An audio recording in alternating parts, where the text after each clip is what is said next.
안녕하세요. 16년차 성형외과 전문의 장수원입니다. 원장님, 요즘 2030 세대에서도 눈밑지방 재배치 문의가 엄청 많다던데 특별한 이유가 있나요? 그게 신경이 쓰이는 거죠. 지방이 나오는 게 점점 이제 보이게 되니까 그걸 해결하는 방법이 눈밑지방 재배치이고, 그 밑에 연령대 10대 분들도 하는 분들이 계시긴 합니다. 유전적으로 지방이 되게 많이 나온 분들이 계시거든요. 그런 분들은 아주 드물지만 10대도 하시는 분들이 계시기는 했다.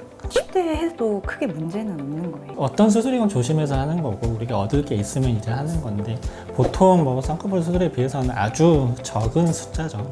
한 2분 계셨던 것 같아요. 만족도는 높았나요? 네, 근데 이제 지방이 워낙 많은 쪽이다 보니까 그래도 이제 전후 차이가 확실히 보이니까 만족도는 높은 쪽이었습니다. 눈밑 같은 경우에는 단순하게 조금 피곤하면 다크서클 같은 게 생기기도 하잖아요. 근데 이게 다크서클인지 수술이 필요한 눈인지 구분할 수도 있나요? 이게 보통 이제 우리가 이제 일반 분들은 다크서클이라고만 인지를 하시지만, 나와 있는 지방, 들어가 있는 눈물고랑, 그리고 피부의 색소도 있고요. 또 피부가 얇아서 비쳐 보이는 거. 요 네 가지가 보통 이 다크서클이라고 불리우는 것 중에 이제 포함되는 것들이기 때문에, 그러니까 이유가 되게 다양하죠. 그 중에서 재배치라는 거는 나와 있는 지방이 있을 때, 그리고 그 밑에 고랑이 꺼져 있을 때 그거를 눈물고랑 쪽으로 지방을 이동시켜서 그늘짐을 없애는 수술이라고 보면 되고, 그게 제일 중요한 부분입니다. 그럼 되도록이면 그냥 와가지고 상담을 받고 필요한지 안 필요한지를 판단을 하는 게 좋겠네요. 그죠. 어두운데 무조건 재배치가 되냐? 그게 아닌 거죠. 지방이 없으면 못 하는 거고요. 그러니까 뭐 색소가 있는데 이게 재배치로 해결이 되나요? 이건 아닌 거죠. 그러면 눈밑지방은 왜 생기는 거예요? 이거 노화의 한 방향이라고 보면 돼요. 우리가 이제 눈 위에서는 눈이 이제 꺼지는 게 노화의 방향이고, 아래쪽에서는 지방이 튀어나오는 게 노화의 방향이고, 이제 시간이 지나다 보면 우리가 이제 눈 두덩이가 쏙 들어가면서 아래쪽은 튀어나오는 중력의 영향도 있고, 여러 가지 이유가 있을 수 있겠죠. 지방을 제거하는 거랑 재배치하는 거랑은 다른 건가요?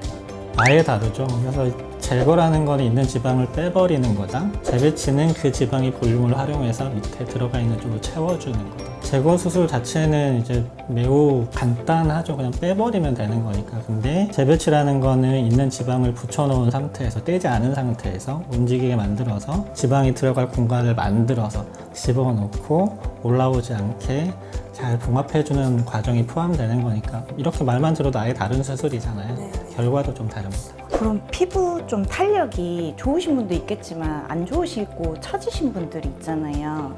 이런 분들은 수술법이 조금 다를까요?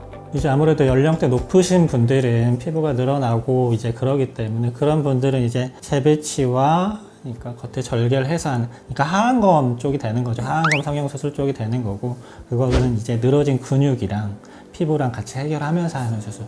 그러니까 재배치는 지방만 처리하는 거면, 하안검은 우리가 층으로 봤을 때 피부, 늘어진 근육, 튀어나온 지방까지 해결하는 수술이다. 눈밑 필러도 많이 맞잖아요. 눈밑 필러는 아무래도 일시적인 시술이기 때문에 유지 기간이 조금 짧을 것 같은데.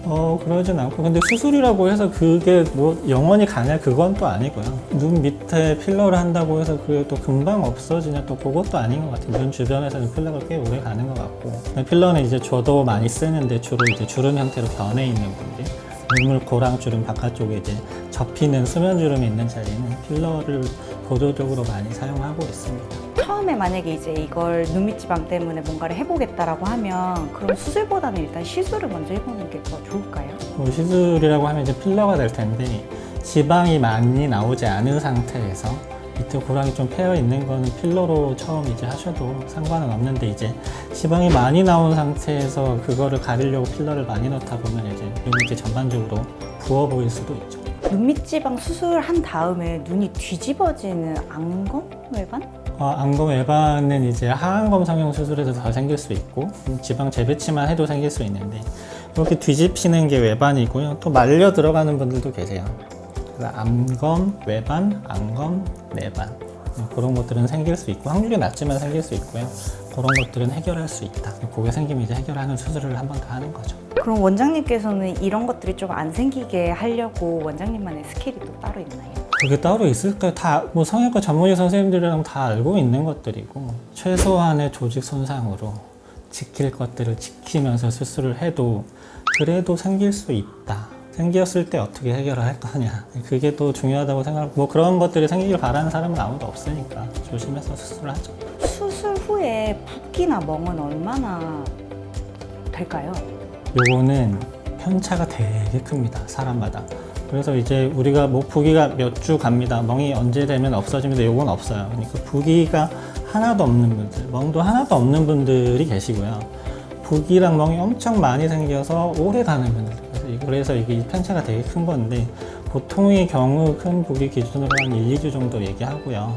멍도 근데 이제 저는 좀 길게 말씀드리죠. 우리가 항상 평균적인 경우보다는 길게 갔을 때 더 불편한 경우가 있기 때문에 이것보다는 좀 더 길게 갈 수 있는 상황이 있을 수 있다는 걸 알고 수술하라고 말씀드리죠. 부기도 오래 간다. 멍도 많이 들어서 한 달 이상 갈 수 있다. 결막 충혈도 오래 갈 수 있다. 이렇게 말씀드리고 수술합니다.